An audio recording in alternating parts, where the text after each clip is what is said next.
everybody, welcome to Anna's Pastry Kitchen. For this episode of PJs and Pastries, I am going to show you how to make cream puff pastry, which in French is pate à choux. And I read that choux means a cabbage-shaped decoration, so these will be little cabbage-shaped desserts.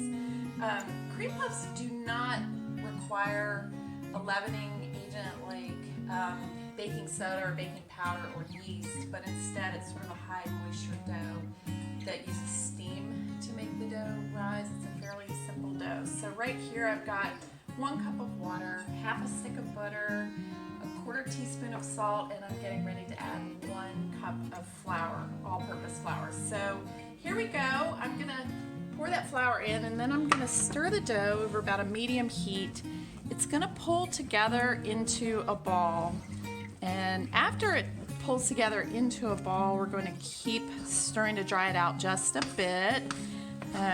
So this is the first step of making your pate à choux.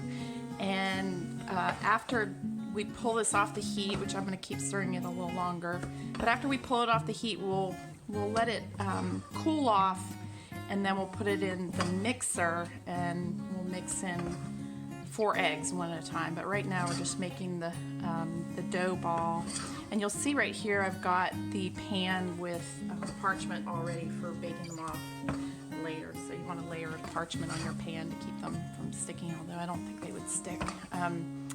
They have butter in them, they should be good, but I always like lining a pan with parchment. So anyway, here we go. This ball of dough is almost ready. I'm going to dry it out just a little more, but it's pulled together nicely, and I think that looks good. I'm going to go ahead and I'm going to give it about 30 more seconds. And right now I'm just drying it out a little. It has pulled together, but you want to keep on stirring just a little longer. All right, that looks good. I'm going to turn off the heat, and that is our first step of making pate à choux. Okay, so the next step for making our pate à choux, I have cooled the ball of dough. You remember we put it on the stove top. That has to cool down before you add the eggs. So put the ball of dough in my KitchenAid mixer, and I'm using this attachment here, so the whisk attachment, and there's the ball of dough. So I'm going to add the eggs one at a time, and again, the dough must be cooled off. You don't want to put eggs into hot dough or you'll have scrambled eggs. So I'm going to do these one at a time. And I love these brown eggs. They're big and they have really yellow yolks, which is a nice thing. Alright, so after this step we can actually pipe it onto our baking sheet, but that's pulling together nicely. You want to get those eggs mixed in fairly well before you add the next one. There's our next one.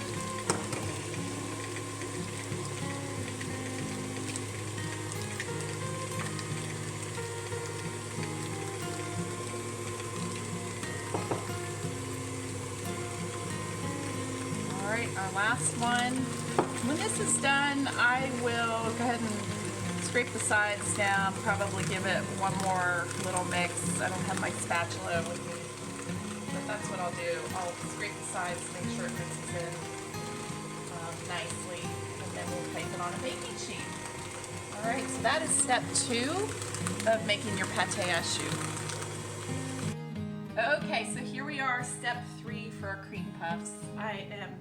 I put you remember I mixed the dough with the 4 eggs, and mixed that together really well. I put the dough in this pastry bag, and now I'm going to pipe onto this parchment lined sheet. So I have a sort of a fun tip on there. That's not as important, but I'm going to pipe this out in one continuous motion, and then boop. And again, these will be sort of medium-sized cream puffs. One continuous motion. You'll notice I'm not sort of doing a swirly motion. So that's how you pipe it out. These should puff up in the oven. I'm going to try out my convection oven, although I'm not hearing the fan on it, but these can be baked in a convection oven or a regular oven. And when I'm done doing this. I'm actually going to brush an egg wash on them. So that would be 1 egg, beat it up with a fork, and then add a teaspoon of water. And then I'm going to brush that on each of these with a pastry brush. It looks like my bag is splitting open on this side. All right, so that is our pastry dough for our cream puffs. That's what they'll look like. I will go ahead and brush them with an egg wash, and then we'll put them in the oven. Hey guys, last part of PJs and pastries for cream puffs. So they came out of the oven. They look so good, don't they? They puffed up real nice and they browned pretty evenly. So you'll notice I poked a little hole in the side, and what I'm gonna do, this has pastry cream in it, and actually I didn't have a ton of pastry cream because I used so much for my fruit tart the other day, but I put some redi-whip in and I tested out. It's totally fine. I didn't have heavy cream in the fridge, so I don't feel like running to the store just to get heavy cream. So that was fine to sort of whip a little more content into that pastry cream and fluff it up a little with the whipped cream. The other thing I did is I melted chocolate in the microwave in this microwave safe cup measure, and it's just chocolate chips, the Ghirardelli, which I love, and again, you're supposed to have a little heavy cream in there, which I don't have. So honestly, I squirt a little redi-whip in, and it worked just fine. So the main thing about melting chocolate is you don't want to burn it. So maybe do it for 15 seconds, pull it out, stir it, put it back in for another 15 seconds. But don't burn your chocolate. If it looks like it's separated a little, add a little more cream to sort of pull it together. But anyway, this is Ghirardelli chocolate chips and a little bit of redi-whip. All right, so I poked holes in the side of my little cream puffs, and I've got my pastry cream here, and I'm just gonna squirt it in. And I still have that hole in the pastry bag, so there you go. I'll do one more. And then we'll go put a little bit of glaze on top. All right. And it's a little thick, but we'll just go ahead and put a little dab of that on the top.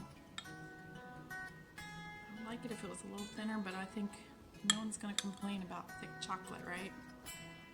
All right, so there you go. These are ready to go. Let that chocolate sort of sit up a little. And that's it. Those are cream puffs. I'll take a picture of the tray when I'm done. Have a good day, everybody.